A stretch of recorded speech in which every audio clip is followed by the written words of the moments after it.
A lonely old veteran shelters 20 shivering motorcyclists during a brutal snowstorm in the Colorado mountains.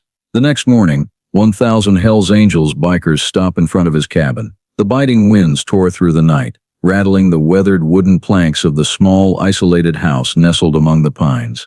Inside, a faint fire flickered in the hearth. A silver-haired man, once a soldier, lived alone with the haunting memories and guilt of war, sitting quietly by the window, listening to the storm's howl outside. It had been over 40 years since he left the battlefield, leaving behind fallen comrades and a piece of his soul that never returned. Yet that night, the sound he heard wasn't the wind, but the desperate roar of engines battling the cold.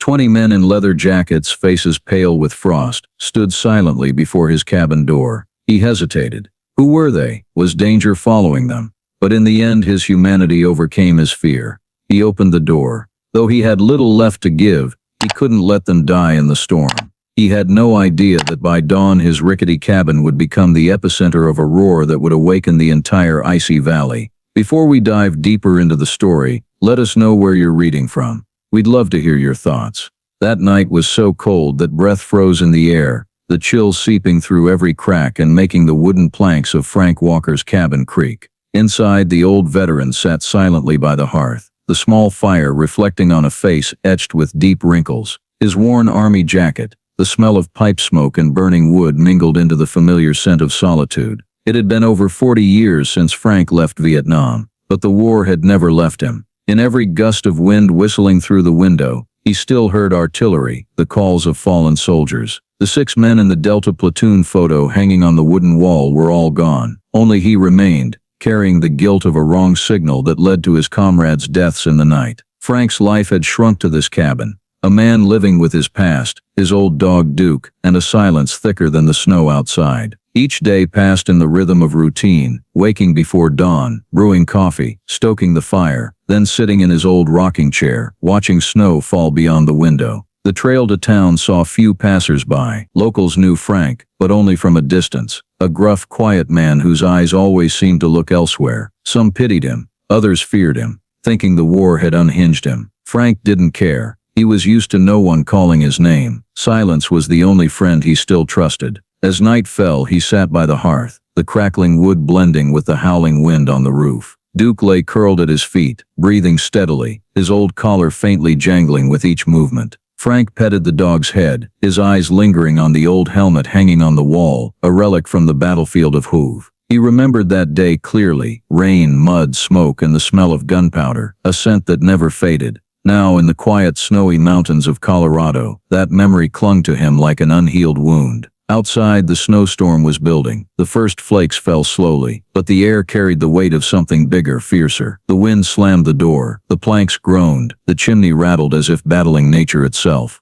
It was the kind of storm that sent travelers scrambling for shelter, locking small homes tight, and lighting extra lamps. But for Frank, it was just another night, cold, long, and filled with echoes of the past. He pulled his jacket tighter, tilting his head to listen to the wind. Something in the air felt off, a stillness too deep to be natural. The small cabin stood silent amid the snow-covered pines, fragile against the storm's breath. Frank stared at the dying fire, and for a moment he sensed something approaching, carrying the mountain's chill and the quiet of something yet unnamed.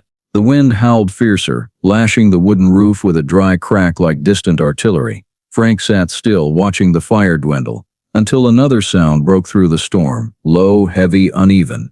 He raised an eyebrow, tilting his head, thinking it was an echo in his mind, the sound of helicopter rotors he still heard in his fitful sleep over the years. But the sound didn't fade. It grew closer, clearer, the pulse of real machines cutting through the thick snow. Frank set his beer can down, stood, the wooden floor creaking under his steps. Duke lifted his head, whined softly, then growled toward the door. Frank reached for the old shotgun hanging on the wall, his movements slow but deliberate, as if his body still remembered how to be ready on a battlefield. The engine noise grew louder, not one, but many, merging into a deep growl echoing through the pines. Headlights flashed outside the window, faint, flickering through the snow, then gone. Frank cursed under his breath. In these mountains during a storm, no one was crazy enough to ride up the pass. He stepped onto the porch, the wind hitting his face like a blade. In the blinding white storm, the shapes of motorcycles emerged, 10, then 20. Engines roared, Headlights pierced the thick snow. Men in leather jackets and frost-covered helmets struggled to stop in front of the cabin's yard. Frank raised the shotgun, keeping his distance. One man stepped forward, tall, broad-shouldered, his jacket bearing a skull emblem half hidden by snow, clearly the leader. He raised a hand, his voice hoarse in the wind. They needed shelter. The storm was too fierce. The road to town was blocked. Frank stood silent, eyes narrowing, his breath dissolving in the air. Old instincts surged. Caution, suspicion, calculation. 20 strangers, tattooed in the snowy night. He'd seen too much misery to believe kindness still existed somewhere. But then he saw something else, the genuine trembling in their shoulders, the labored breaths, hands gripping handlebars against the cold. Frank remembered the eyes of young soldiers huddling in the jungle years ago, when he pulled them into the only shelter available. Duke barked, then fell silent, as if waiting for a decision. Frank lowered the barrel, eyes still on them. Outside, snow began blanketing their helmets. He took a deep breath, fear and compassion twisting in his chest. The storm still howled, but in that moment, the loudest sound he heard was his own heartbeat, slow and heavy. Frank turned, unlatched the door. Light from the cabin spilled out, faint but warm. He stepped back, saying softly, as if to himself, "Come in." And as the first heavy boots stepped onto the wooden floor, the wind outside howled one last time, like the night's sigh giving way to something just beginning. The door closed, shutting out the wind and snow, but the cold still crept in with the strangers. 20 bikers stood in a ragged line inside the cramped cabin, their breath steaming, water dripping from their jackets and gloves onto the wooden floor. Frank kept the shotgun in hand, but no longer raised it. He gestured toward the hearth, where the fire had nearly died, only a few red embers casting faint light on the walls. One of the group, the biggest, his face half hidden behind a bandana, bent down and tossed in a log, making the fire flare. The golden light danced across tired, soot-streaked tattooed faces. The smell of gasoline, wet leather, sweat and smoke mingled, thick in the small space. Duke retreated to a corner, eyes warily watching the group. Frank moved slowly to the kitchen, saying nothing, pulling out an old pot, filling it with water, and opening a can of beans and some leftover dried meat from the cupboard. Steam rose, mixed with the rusty smell of the pot, but it was better than the hunger closing in. A few bikers exchanged glances, as if they couldn't believe this man was actually cooking for them. Frank didn't look back. He was used to silence, and silence felt safest, now. One stepped forward, removing his helmet. Beneath the frost was a sun-weathered face, sharp brown eyes, calm and steady. Eli Ramirez, whom they called Ghost. He didn't say much, just nodded in thanks, then turned to instruct the others, take off jackets, dry boots by the fire. The group began to move, leather rustling, metal clinking. Some still glanced at Frank, their looks cautious, half grateful, half wary. They settled into empty spots, chairs, the floor, even the steps, warmth slowly spreading through the room, easing the chill. Frank poured coffee, added more wood. He didn't ask names or reasons. He'd long learned people only shared when they were ready. They ate in silence, the clink of spoons against the pot, the wind still howling outside like a caged beast. As they filled their stomachs, a few began to remove gloves, chuckling softly, the laughter stiff from cold and exhaustion. Frank glanced over. They no longer looked like the threats they'd seemed at first. Their bodies trembled, eyes ringed with fatigue, faces gray from the cold. Beneath their weathered skin, he saw the exhaustion of men who'd traveled too far, carrying something heavier than their packs. A young man, blond, barely in his 20s, sat warming his hands, fingers trembling. Frank handed him a mug of coffee. The kid hesitated, then took it, saying softly, "Thank you, sir." A southern drawl, gentle, honest. His name was Tommy Hale, a new member of the group, still green to the biker life. Frank looked at him a long time. Slight build, tired eyes not yet etched with bitterness. The kid reminded him of the young privates in Hood,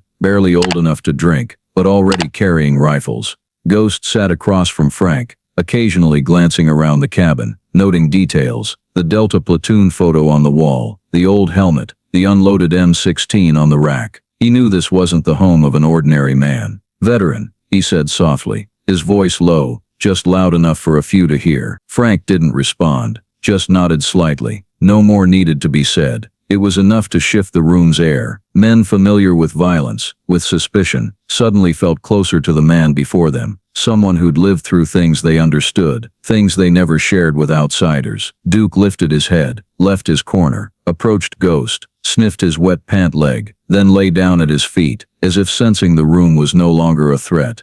Ghost smiled, rare, tilting his head toward Frank. "Good dog," Frank replied quietly, still watching the fire.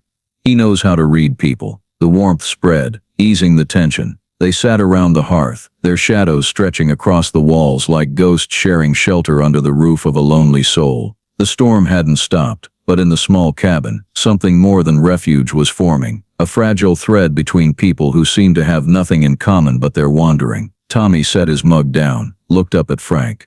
"You've been living here long?" Frank nodded, not meeting his eyes. "Long enough to know the snow never stops." The group chuckled softly, their laughter blending with the wind outside. No one said it, but in that moment, amid the storm and old wounds, something was shifting. They were no longer strangers, and Frank, for the first time in years, wasn't entirely alone. The night swallowed all sounds, but the storm, leaving only the howling wind and the creaking wood under the snow's weight. In the cabin, the fire burned low, its light flickering on the weary faces drifting to sleep. Frank sat in the shadows, back against his chair, shotgun across his knees. He couldn't sleep.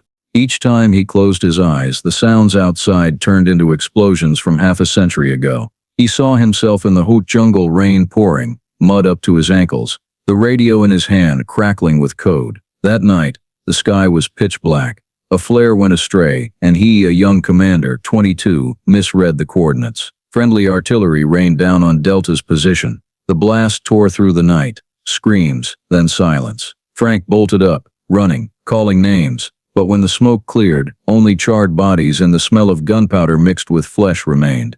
He remembered Ray Thompson's face, the last soldier he pulled from the rubble, chest heaving, blood spreading, eyes staring blankly at the sky. Ray died the next morning. Frank survived, and he'd never forgiven himself. The crackle of the fire snapped him back. He opened his eyes, breathing hard, sweat soaking his shirt despite the cold. Duke, at his feet, looked up with worried eyes. Frank leaned down, gently stroking its back, when he heard a chair creak. Tommy was sitting up, blonde hair disheveled, his young face shadowed with eyes too old for his age. "Can't sleep?" he asked, voice low and hoarse. Frank shook his head slightly, poured coffee into an old metal mug, and slid it toward him. Tommy took it, hands wrapping around the warmth. After a moment, he glanced at the platoon photo on the wall, then back at Frank. "Earlier, I saw that picture. You were a soldier?" Frank nodded, gaze distant. "Long time ago." Tommy gave a small smile, not pressing further. "I was a soldier too," he said, after a pause. "Afghanistan 2011. Lost 2 friends in 1 week.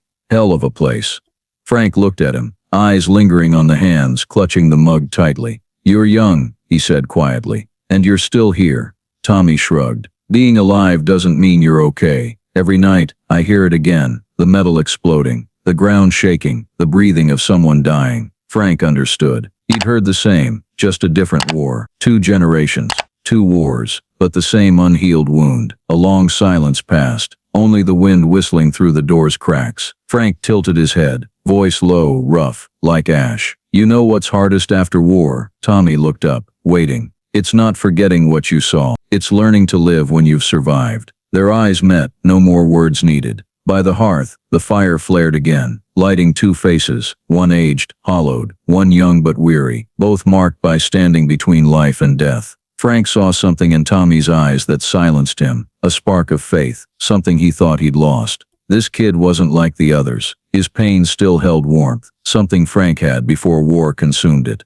Tommy spoke, haltingly, voice low, as if not to wake the others, about the day he lost his friends, coming home to no one recognizing him. The nightmares that woke him in dark motel rooms. Frank listened, not interrupting. His hands clenched, nails digging into his palms, because he knew every word. When Tommy fell silent, Frank said only, "You're still good, at least you still know how to remember." They both laughed softly, a rare sound in the heavy room. Outside, the storm raged on, but in the small cabin, between 2 men generations apart, something was melting, a piece of ice in Frank's heart, something he thought was frozen forever. He looked at the young man by the hearth, firelight on a face, young but old, and realized he could still care, could still see in another what war couldn't kill: humanity. As Tommy leaned against the wall, drifting off, Frank gently adjusted the blanket over his shoulders, a small gesture that tightened his chest. Maybe, he thought, he hadn't entirely lost the ability to do what's right. And in the howling wind outside, for the first time in years, Frank felt his heart still beating, slow, heavy, but alive.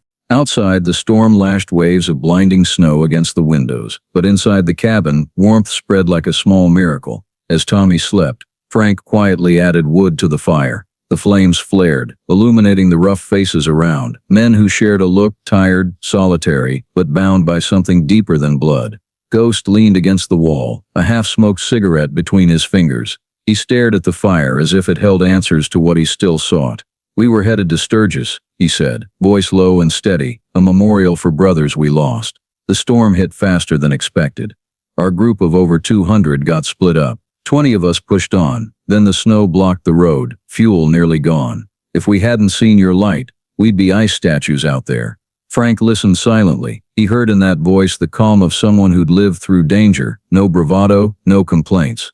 Another man, gray-haired, arms covered in tattoos, laughed hoarsely. "I've seen a storm like this before." Da Nang, 69. The words made Frank pause. The man grinned faintly at his look, voice carrying a western drawl. "Don't stare at me like I'm a ghost. Name's Smitty, Marines 1st Battalion. We were in the same country, friend." Frank looked closer, suddenly seeing something familiar. Not the face, but the way Smitty spoke, the way his hand trembled slightly pouring coffee. The shake of someone who'd clung to the ground under gunfire. 68, Hook, Frank replied softly. Smitty nodded, a sad smile crossing his lips. "Heard about that. Delta got hit by friendly fire. I was nearby." His words silenced the room. Frank said nothing more. He lowered his head, eyes lost in the fire, where memories mixed with smoke. But then, slowly, he looked up, voice quiet.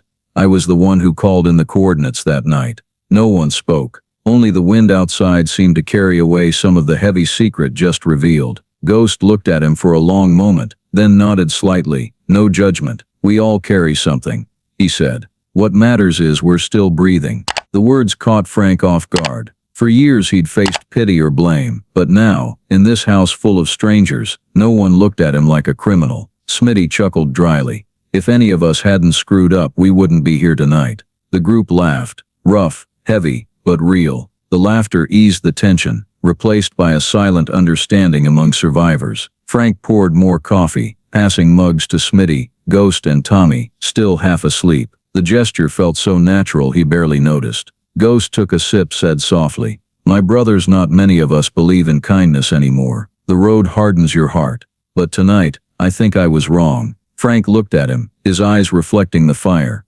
Steady but no longer cold. "I thought kindness died in Hook," he replied. "Maybe it was just buried in the mud." A brief silence, then more stories poured out. About rides, friends lost, roadside parties, near deaths from rain, hunger, whiskey, and the emptiness they carried in their hearts. They didn't speak like heroes, just as if it were inevitable. Frank listened, slowly, occasionally adding a word, recalling a bass, a road, a tune someone whistled. The air shifted. The cabin, once a refuge of silence and fear, became a crossroads for lost souls. They shared the little food left, the last of the whiskey in the bottle, and memories no one but they could understand. The fire flickered, lighting Frank's face, Ghost, Smitty's and Tommy's, quietly listening, all glowing with something rare. Faith, not in the world outside, but in each other's presence. People life had left behind, but who still found reasons to keep going. Frank leaned back in his chair, the whiskey and smoke making his head light. He looked around the room. Men he'd feared, thought dangerous, now sat together, at peace.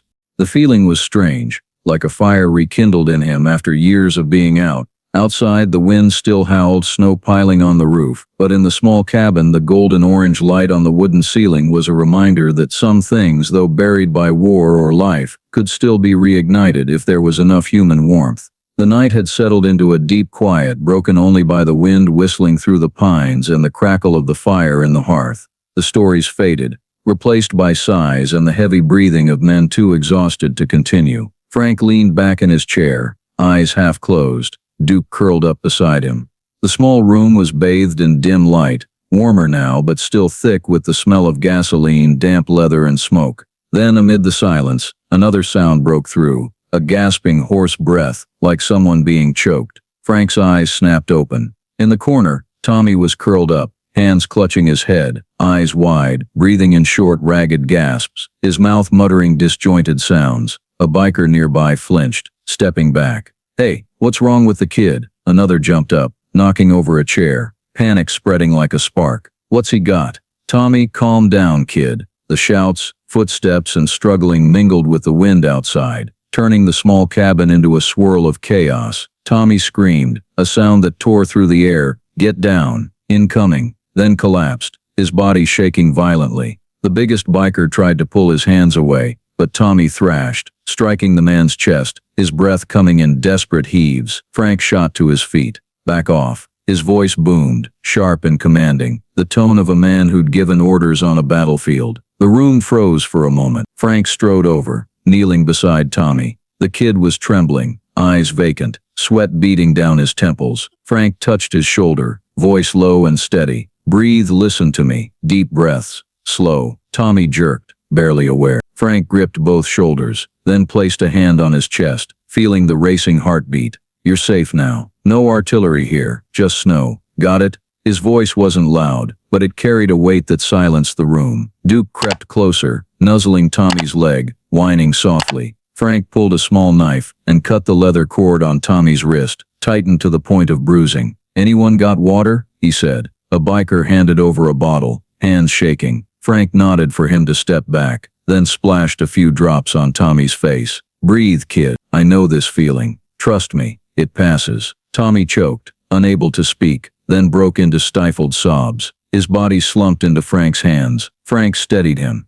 gently pulling Tommy's head to his shoulder, patting his back. The gesture was so natural, no one expected it from the solitary, stoic man. Ghost stepped forward, his eyes darkening in the firelight. He didn't interfere, just watched. Time crawled, marked only by Tommy's steadying breaths. The shaking eased, his breathing softened, still hiccuping but aware of his surroundings. Frank checked his pulse, then said softly, "You're okay, you're safe." Tommy opened his eyes, seeing Frank, a flicker of panic lingering before it faded.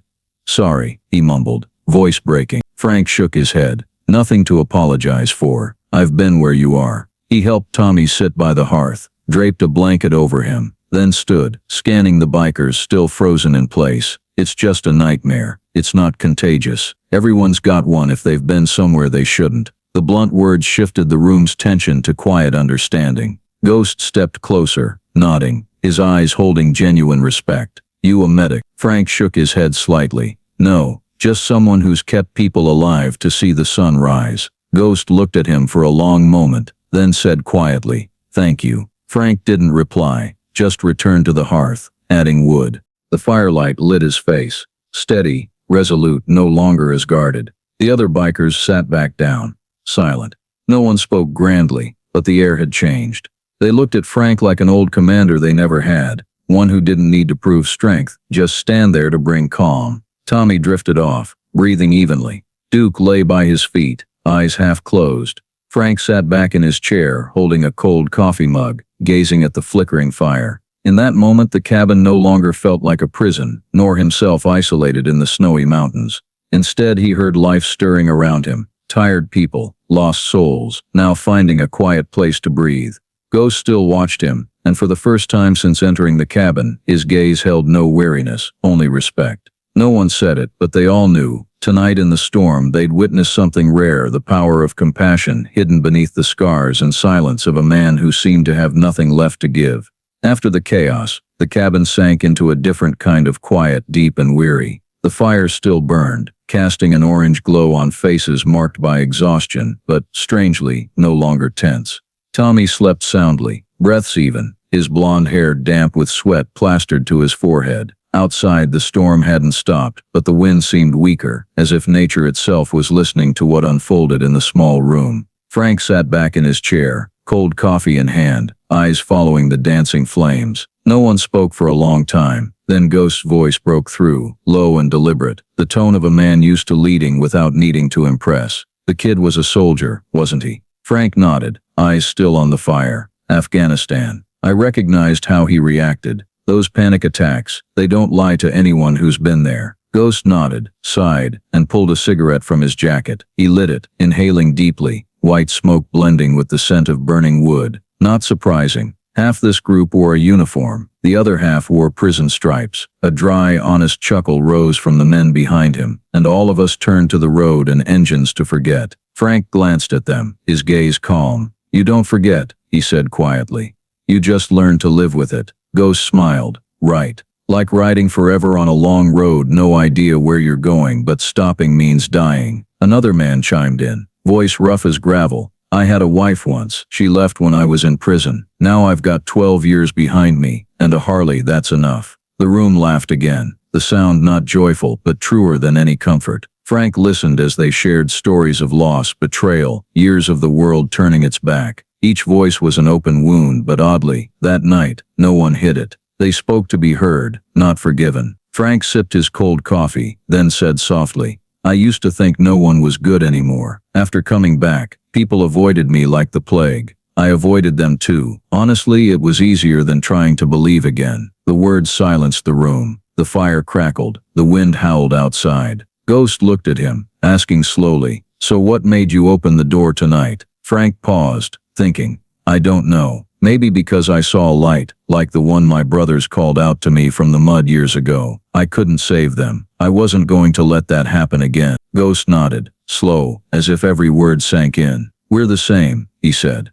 We ride on the edge. People see criminals, troublemakers. But we're just guys who don't want to leave our brothers behind. Even in death, we go down together. That's the code. Frank looked at him, a spark of surprise mixed with empathy in his eyes. That code sounds familiar, he replied softly. We called it the Code of Brothers. Ghost smiled, his first without caution.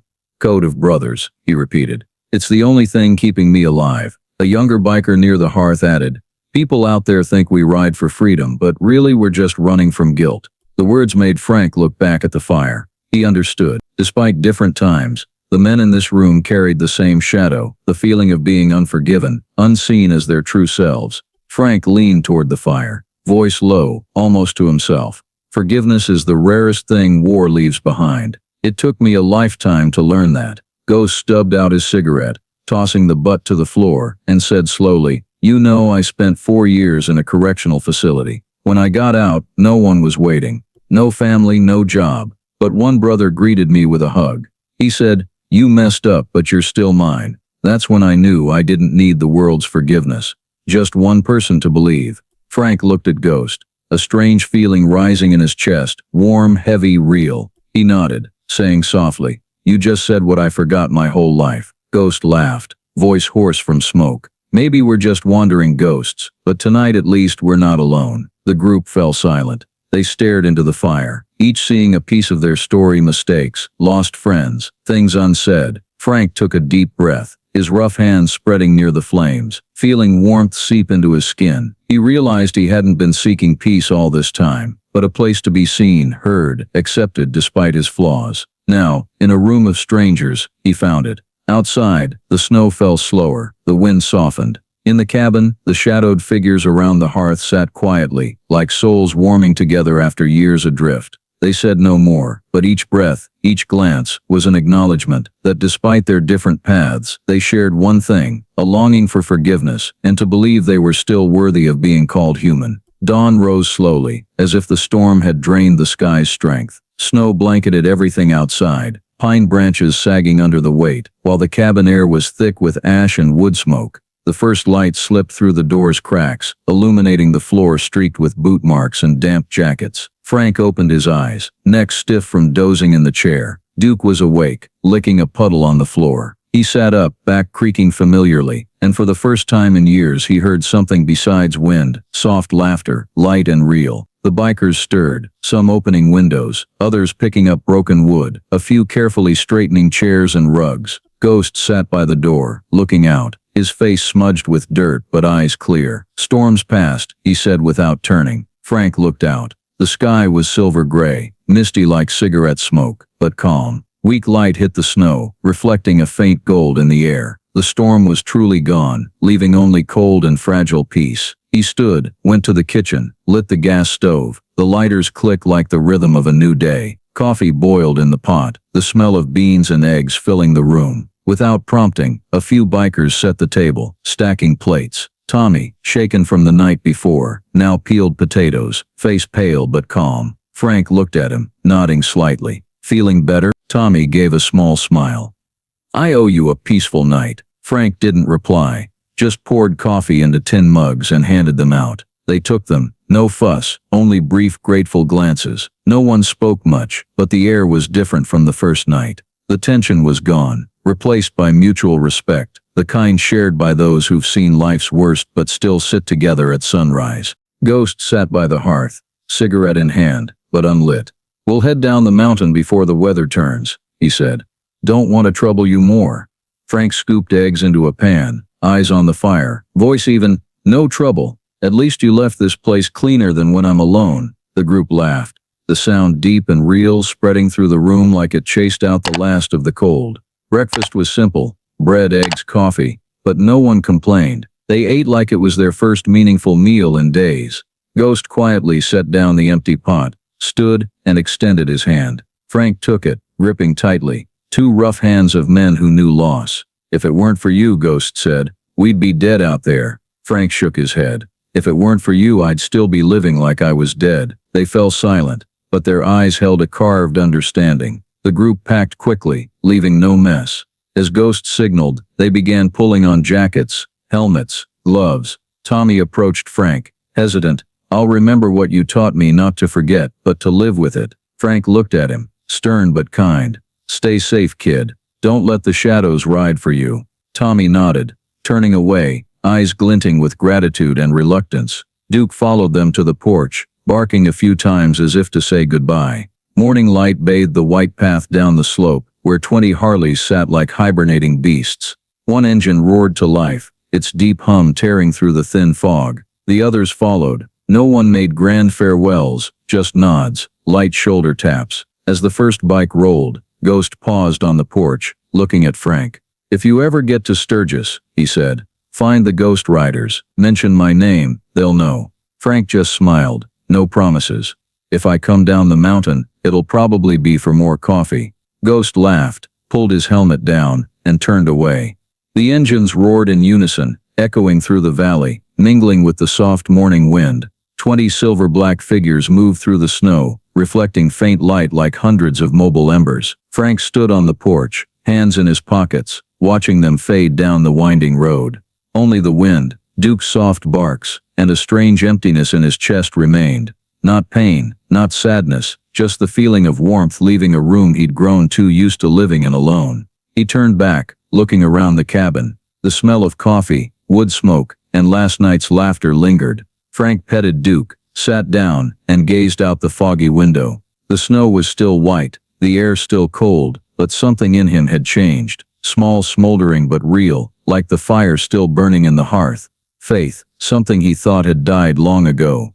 Afternoon fell faster than usual, the Leadville sky heavy with a leaden gray. Frank sat on the porch, cold coffee in hand. Duke sprawled at his feet, both quietly watching snow melt into trickles down the eaves.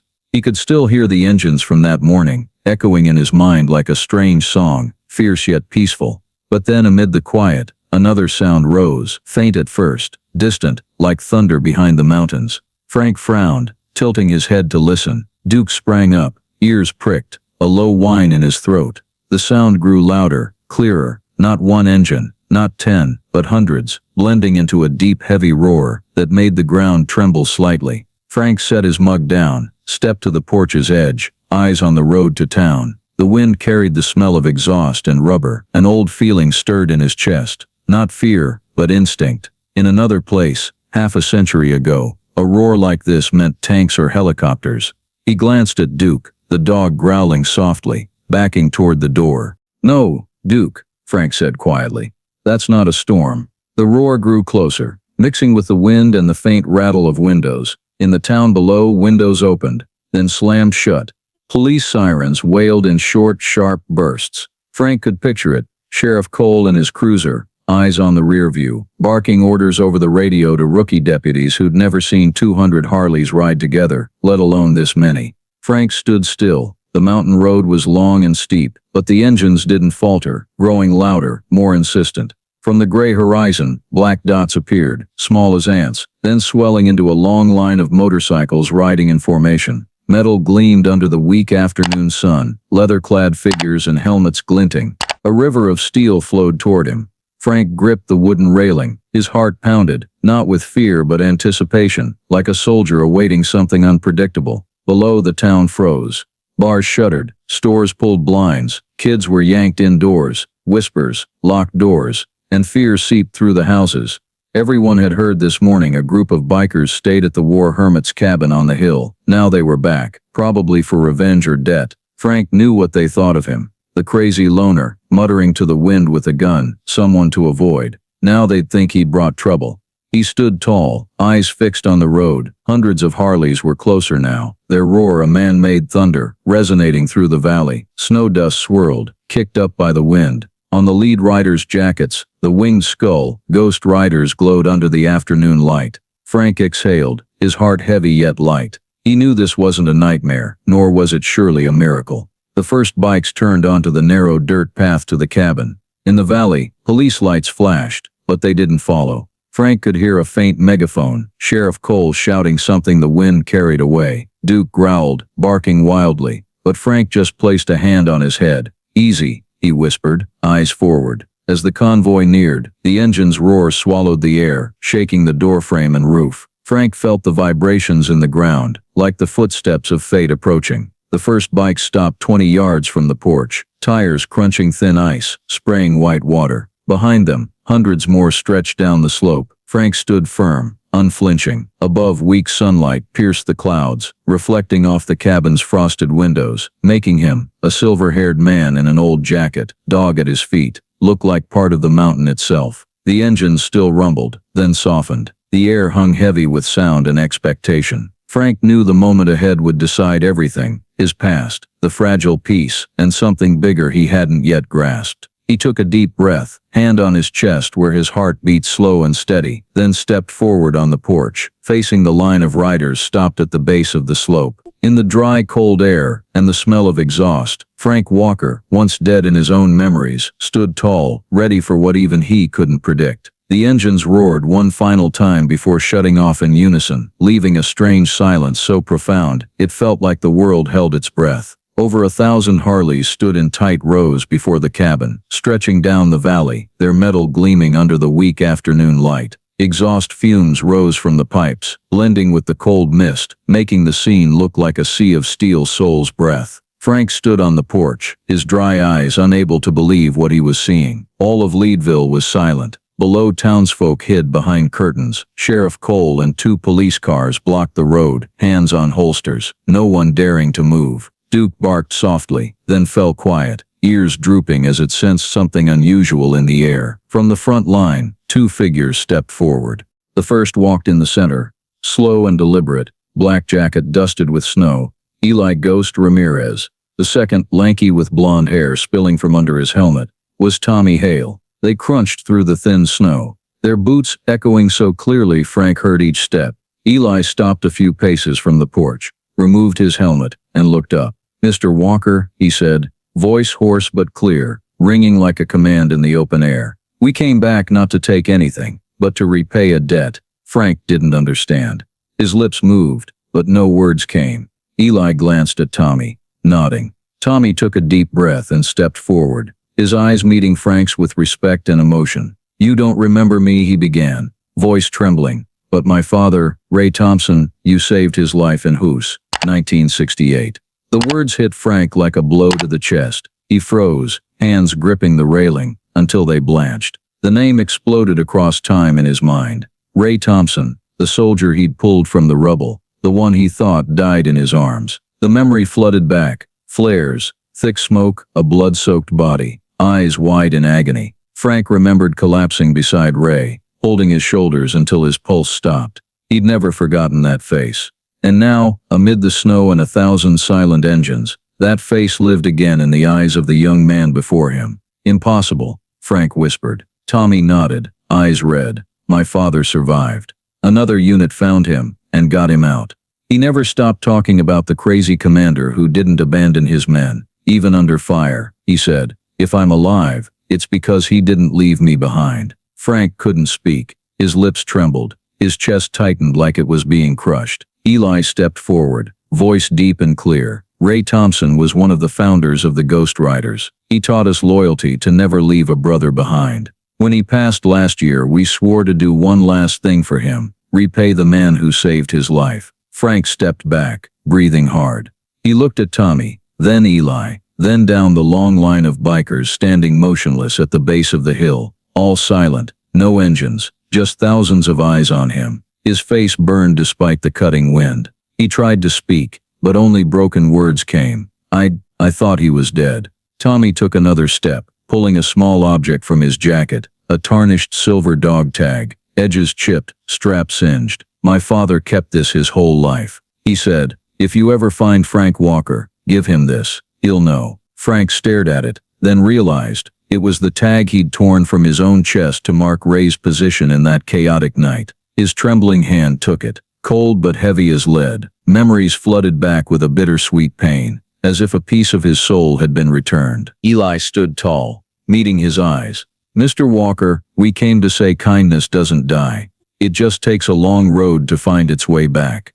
No one spoke. 1,000 men in leather, tattooed, labeled outcasts by society, stood with bowed heads before an old veteran on a wooden porch. Frank wanted to say something, but his throat was tight. He could only clutch the dog tag, feeling like it tethered two halves of his life, one in war, one in solitude. Tommy looked at him, eyes shining with pride. "My father said some men the world forgets, but those they save never do. Today we're doing what he wanted, showing you that you were never forgotten." Frank turned away, hiding his red eyes. He took a deep breath, letting the cold burn his lungs, then nodded faintly. Before him was a sea of silent men, but in their silence was the power of unspoken gratitude.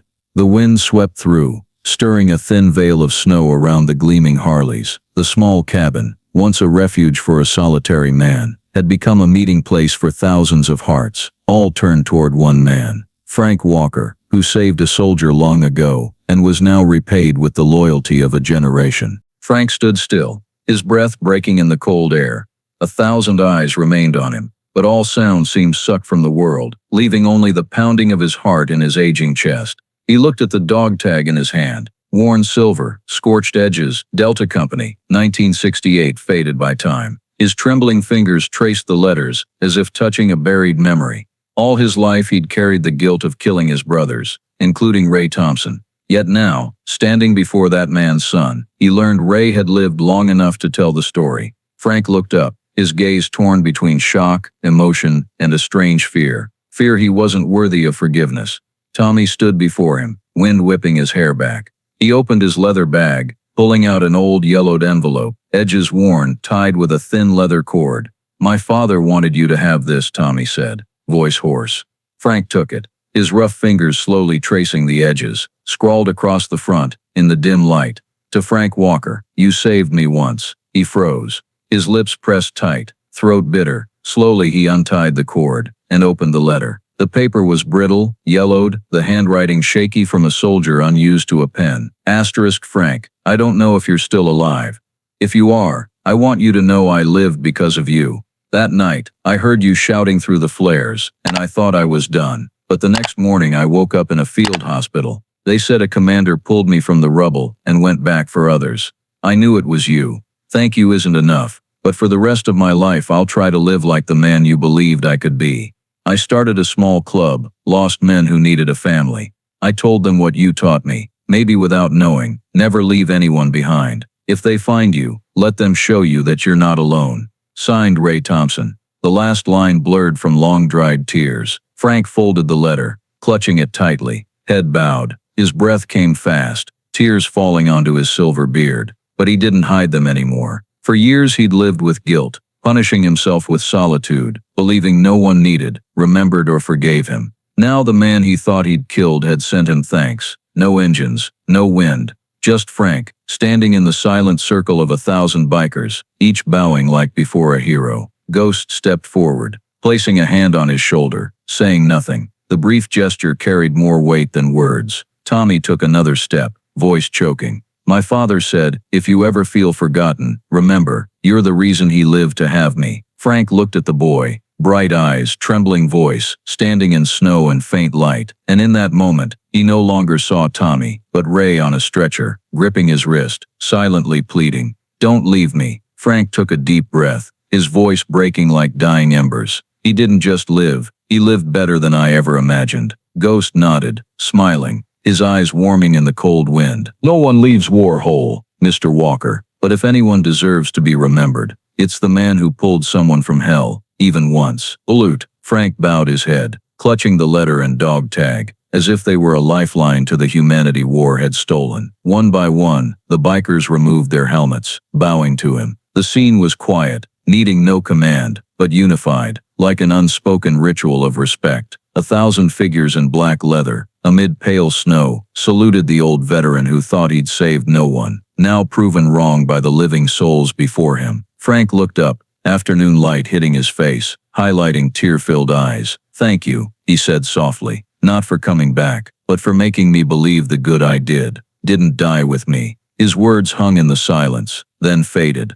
but the men understood. Ghost placed a hand on his chest, bowing deeper. Tommy stood beside him, lips trembling, whispering like a vow, we won't forget. Frank looked at them, and in that moment, something broke inside. A weight lifted, no more guilt, just a deep calm, as if he were finally allowed to breathe.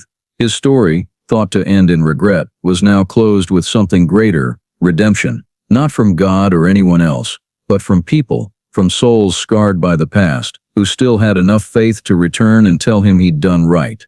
The wind from the Rockies swept through, carrying the chill of late winter, but the air around the cabin had changed. Frank stood, holding Ray's letter and dog tag, eyes still wet. Ghost watched him silently, then nodded faintly, as if giving a wordless command. He raised his hand clenched into a fist, then opened it. The sea of men before the cabin moved. 1,000 bikers turned to the trucks and trailers parked behind, loaded with wooden crates, paint, building supplies, wiring, metal sheets, and rope coils. In minutes, the once quiet scene became another kind of storm, not of snow but of human effort. Hammers rang, generators hummed, saws buzzed, nails drove in with the steady beat of a rekindled life. Frank stood stunned, unable to believe his eyes. What are you all doing? He asked, voice hoarse. Ghost grinned, his voice strong. Giving you back the home war took away. He turned to his crew, raising a crisp American flag, still smelling of dye. Raise it, let him see we still believe in what he fought for. A group of bikers moved to the porch, pulling a rope, and the red, white, and blue flag rose, flapping brightly against the gray sky. Frank stood frozen, hands clenching. The sight shook his heart. The flag he'd once seen through a gun sight in smoke and fire, now flying before his home, not as a symbol of war but of gratitude. They worked with strange order. Some carried wood, others fixed the roof, painted walls, cleared debris. Rough hands, tattoos, weathered faces bent to a shared purpose. No one commanded, no one asked. They all knew what to do. Frank watched, then laughed. A real laugh. The first in years, so genuine it surprised even him. He set Ray's letter in his pocket, clapped Ghost's shoulder. Hand me a hammer, he said. Ghost looked at him, surprised, then smiled, passing him a wooden-handled hammer. Frank climbed onto the porch roof, starting to nail new boards. His movements were slow, clumsy, but sure. Each strike was a pulse of revival, metal clanging in rhythm with the steady taps below. Duke darted around, barking, mingling with the bikers' laughter as they painted, sanded, replaced broken windows. The smell of fresh paint, pine, and smoke blended into a scent of work and faith. At the hill's base, Leadville stirred. Windows, shut tight since morning, opened. Townsfolk stepped out, cautious at first, then curious. Sheriff Cole drove halfway up the slope, ready to speak, but seeing the scene, he stood still, hat low, eyes quiet. The town gathered. Adults, kids, a few elderly, lining the dirt road, watching a sight no one believed. A rundown cabin, rebuilt by 1,000 bikers. A child asked, "Are they bad people?" His mother shook her head, eyes on the hill. "No, honey, they're doing good." Hammers rang steadily, mixed with laughter and shouts. An old biker with silver hair wiped sweat, looking up at Frank. "Hey, Walker, This beam needs replacing, or it'll collapse next season. Frank leaned on his hammer, laughing loudly. You do it. I'm just supervising. Laughter erupted, spreading across the roof, carrying a warmth the cabin had lacked for too long. As the sun dipped west, new wood replaced the rotten walls gleamed white, the tin roof shone silver. Another group cleared dead trees around the yard, lit a fire, brewed coffee, grilled meat, shared bread. Frank climbed down, hands streaked with paint, face damp with sweat, but eyes alive like a younger man's. Ghost handed him a hot coffee, voice low but light. Now you've got a new home, old man. Frank smiled, looking around, voice rough but steady. No, we've got a home. This belongs to all of us here. The words stilled the group for a moment, then cheers and shouts broke out. Some tossed hats in the air, others honked bike horns, engines roaring in a symphony of freedom. At the hill's base, townsfolk clapped. No one signaled, but they all joined, as if understanding they were witnessing something bigger, a symbol of gratitude and honor, rare in a world grown too cold. Sheriff Cole approached, removed his hat, nodding to Frank. Yes, no reports needed today, huh? Frank grinned, tired but happy. No, Sheriff. Just a report of faith. Cole nodded, eyeing the laughing bikers, and lifted his chin. You've got good friends. Rare sight. As dusk painted the mountains gold, Frank Walker's cabin looked cleansed of its past. New roof, fresh walls, gleaming windows, the American flag flapping against a fiery sky. In the fading light, the bikers sat in long rows in the yard, exhausted but content. Frank stepped onto the porch, looking at them all, then slowly raised his hand to his brow in a military salute. The gesture made 1,000 men stand, bowing or saluting back. No words were needed. The moment was a vow of loyalty, duty, and things war or life couldn't erase. Duke barked loudly, blending with the wind and the flag's flutter. Frank's throat tightened, his eyes blazing in the sunset. Below, Leadville's people stood still, some wiping tears, others quietly placing hands on chests. In that moment, the cabin of an old veteran was no longer a refuge of solitude but a symbol of something long forgotten, that kindness repaid with gratitude doesn't just save one man, but can make a whole community believe in each other again. As the sun sank behind the mountains, the last light lingered on the new American flag fluttering before the porch.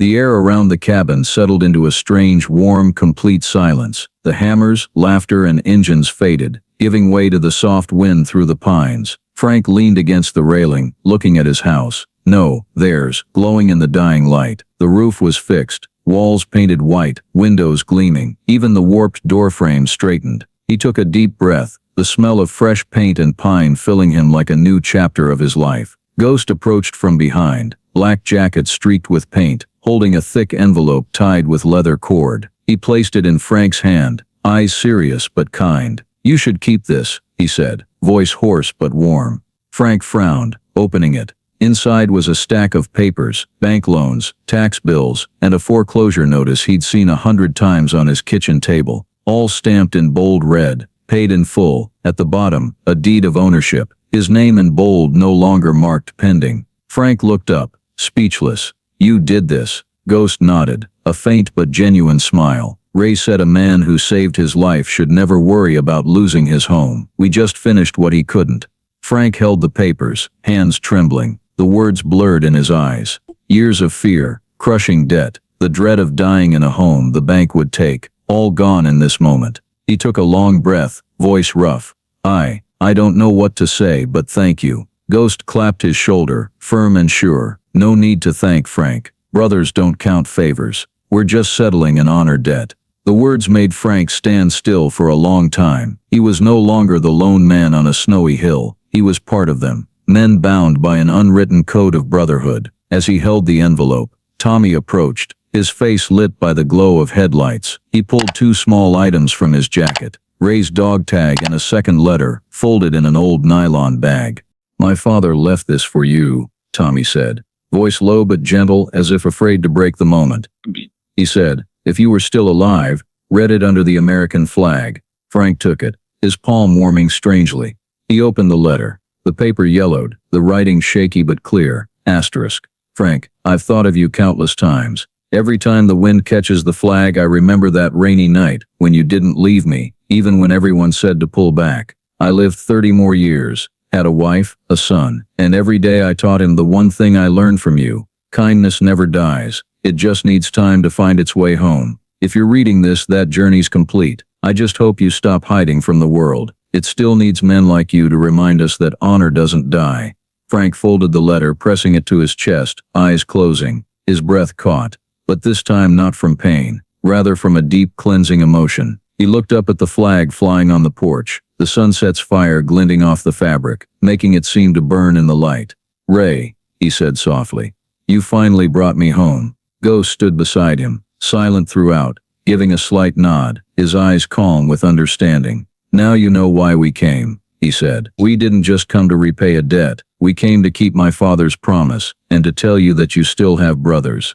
Frank looked at him, a slow smile spreading across his time-scarred face. "Thank you, Ghost." "No, Ely," he corrected. "And you too, Tommy. You've given me something I thought I buried with the war." Ghost placed a hand on his chest, voice rough but firm. "Don't call me a guest. From now on you're a brother." The word froze Frank. Brother. It belonged to a past of trenches and gunfire, where he lost everything. Now it echoed in peace, making him feel his heart beat again after years. He stepped forward, extending his hand. Ghost didn't shake it, but pulled him into a tight, warm embrace. No words needed. Tommy stood nearby, eyes teary. Frank patted Ghost's back, his hand trembling, but his smile steady. In that moment they weren't a veteran, bikers or strangers, but men who'd walked through hell and still had the courage to believe in good. As they parted, Ghost said softly, "We'll leave before dawn, but your house won't be empty anymore." Frank nodded, eyes on the yard where bikers loaded gear, metal clinking with the wind. He knew they'd leave, like everyone who'd passed through his life. But unlike before, this time he felt no emptiness, because they'd left him something no storm could take: brotherhood. On the porch, the American flag still fluttered. Frank turned back to the cabin, clutching Ray's envelope, letter and dog tag. He set them on the table beside the old Delta platoon photo. The small lamp's yellow light reflected on the frame, making the young faces seem to come alive, smiling at him. Frank stood there long, hearing the winds whisper, and for the first time he wasn't afraid of the night, because he knew, no matter how cold the world outside, there were those who'd return, calling him by a sacred simple word: brother. The next morning's dawn rose slowly, the first light sliding over snow-capped peaks, shimmering down the valley like a silver ribbon. The air was crisp, so quiet.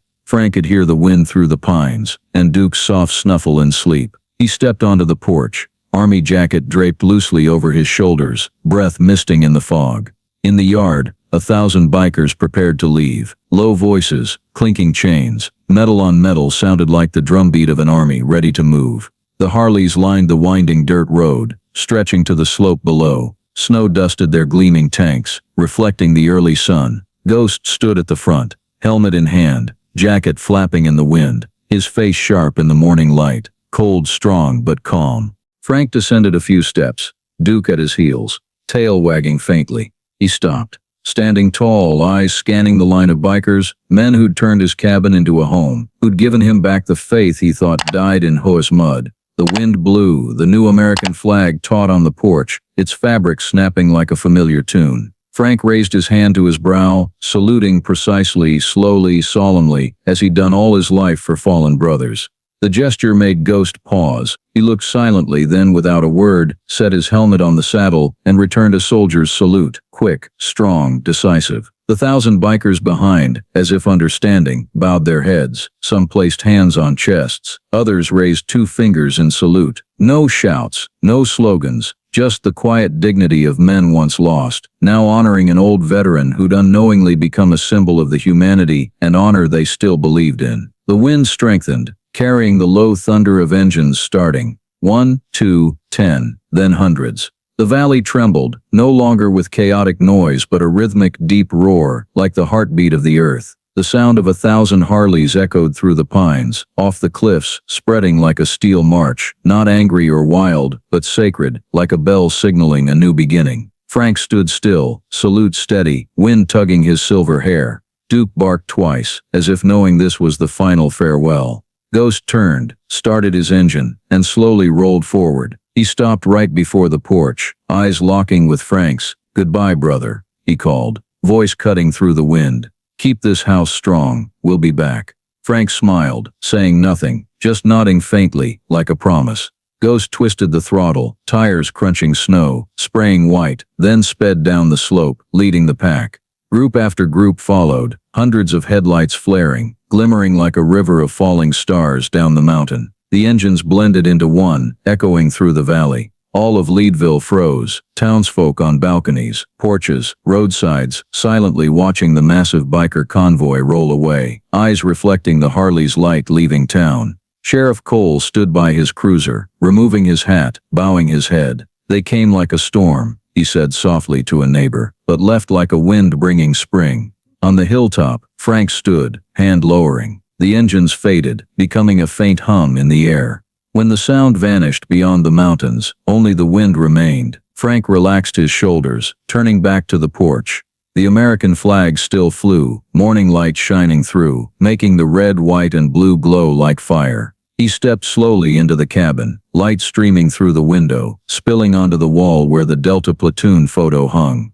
Below it, on the wooden table, lay Ray's dog tag and 2 letters, one from the past, one from the present, side by side, like 2 pieces of a life made whole. Frank sat, Duke curling at his feet. He opened his hand, brushing the worn silver tag. Its cold no longer made him flinch, but warmed his heart strangely. He thought of Ray, of fallen friends, of Tommy, Ghost, and the nameless faces who'd bowed to him. For the first time in over 40 years, he felt something he thought was lost. Peace. Not the peace of forgetting, but of being forgiven. Not just by others, but by himself. He leaned back, closing his eyes. The room was quiet, only the wind through the chimney and Duke's steady breathing. But in that silence, Frank still heard, deep in memory, the engine's roar, low, distant, echoing from the valley. The sound was no longer noise. It was a steel prayer, the heartbeat of free souls riding on, carrying his story. Frank smiled, lips trembling faintly. Light through the window bathed his face, smoothing his wrinkles, leaving only the calm of a man who'd found his place. He looked out at the flag flying against the blue sky and whispered, voice soft but clear, "Thank you, brothers, for letting me live again." The wind blew, carrying the flag's flutter into the air. Frank closed his eyes, hand clutching the tag, chest rising slowly. Below the hill, sunlight spread through the snow, and somewhere far off the low roar of 1,000 engines echoed distant but clear, as if they'd never left. The sound lingered in the valley, blending with the wind, a song of gratitude and peace, of a soldier who'd finally found his home. If you believe kindness can change a life, hit the subscribe button to join us in spreading heartfelt stories like this one. Thank you for watching to the end. See you in the next video, where one small act can light up the world.